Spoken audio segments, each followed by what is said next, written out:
CENI pour cette initiative, mais sauf que nous avons constaté qu'il y a des problèmes sérieux dans le processus électoral et je l'ai bien dit lors de mon intervention, la crédibilité de la CENI est au plus bas, parce que tous les processus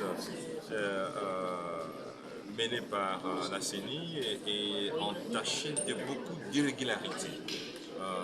Comme vous le savez, la loi électorale n'a pas été votée dans des conditions idéales. Vous le savez aussi, la composition du bureau de la CENI n'a pas respecté la volonté des parties prenantes. Vous le savez aussi, le fichier électoral n'a pas été audité.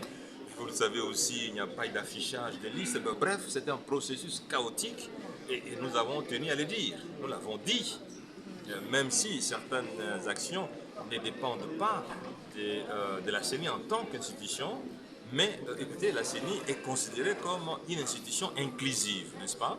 Et donc, elle doit veiller à ce que tous les actes qui sont posés en rapport avec le processus électoral puissent être conformes à la loi. Je vais donner un exemple. Je viens du Congo central.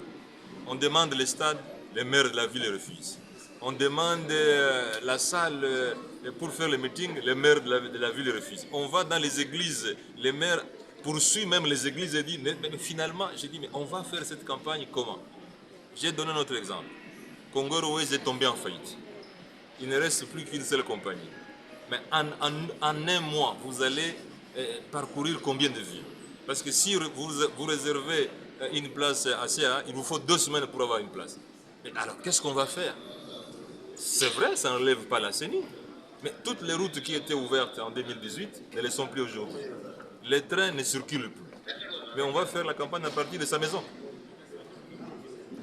Merci. C'est un processus chaotique.